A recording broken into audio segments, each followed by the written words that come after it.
So this particular chapter is chapter 30 to the dungeon. We have 4 more chapters left in this section before we go on to the 4th book, which will kind of finish up our reading of Despero, the Tale of Despero.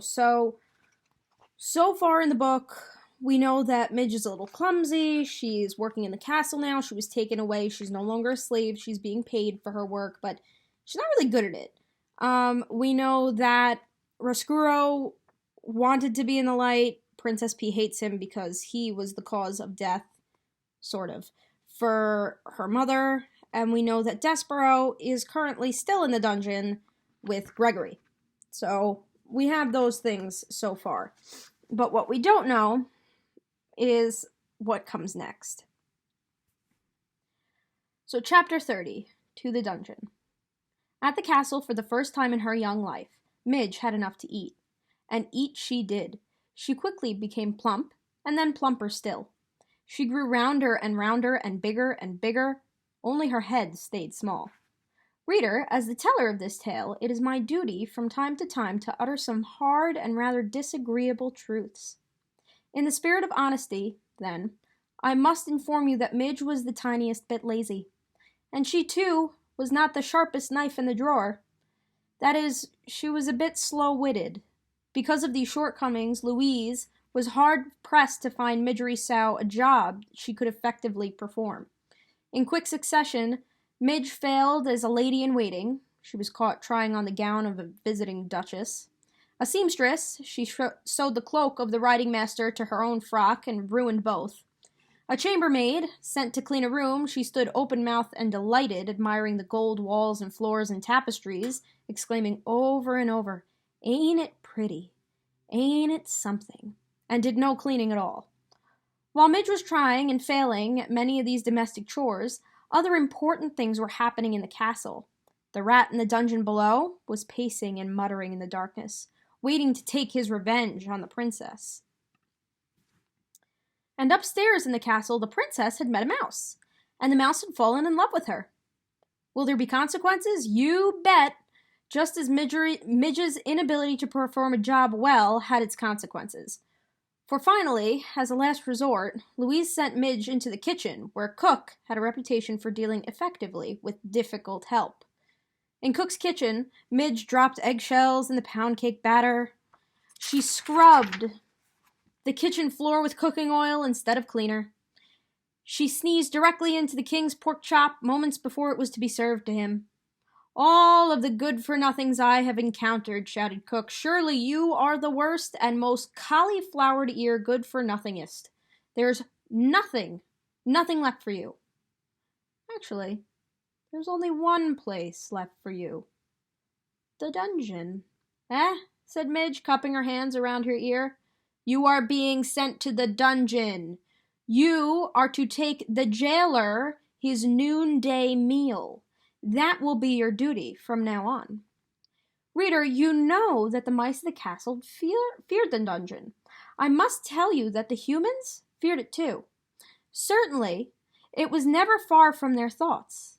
In warm months, a foul odor rose out of its dark depths and permeated the whole castle.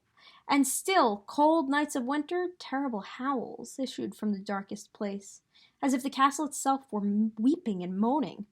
"It's only the wind," people of the castle assured each other. "Nothing but the wind."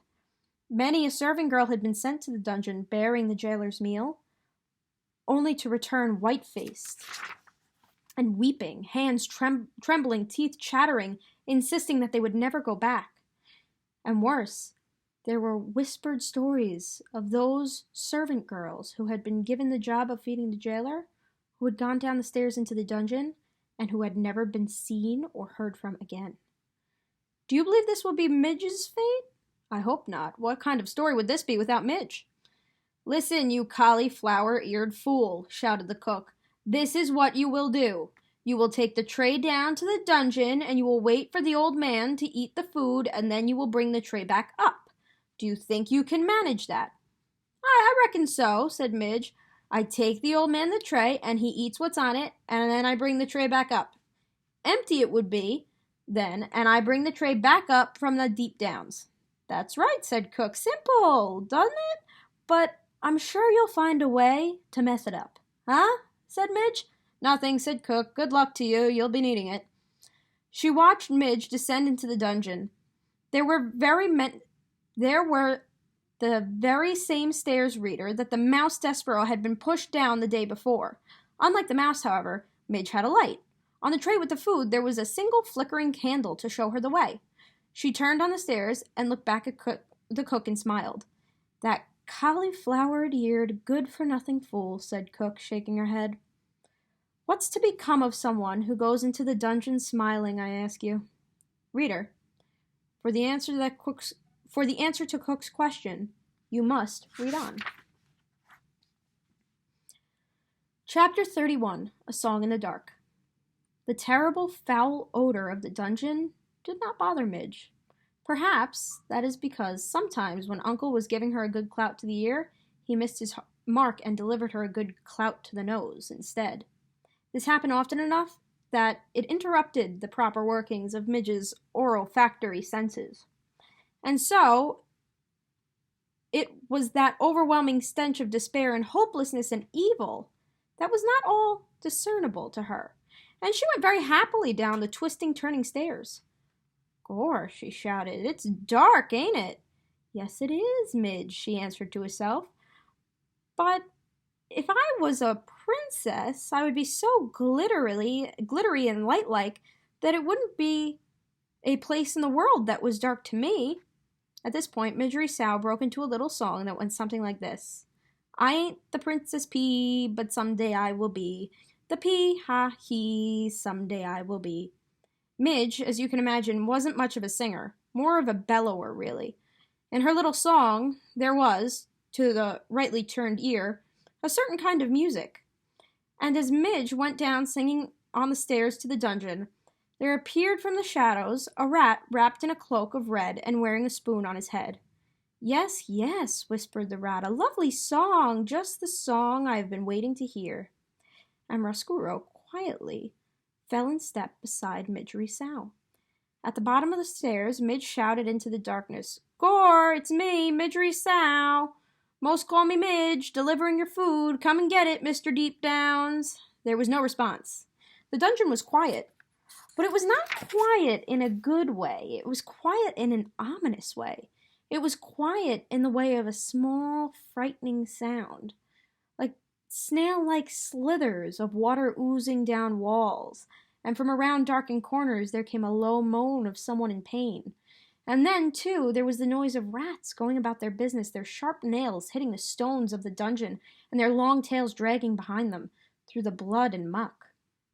Reader, if you were standing in the dungeon, you would certainly hear all these disturbing and ominous sounds. If I were standing in the dungeon, I would hear these sounds.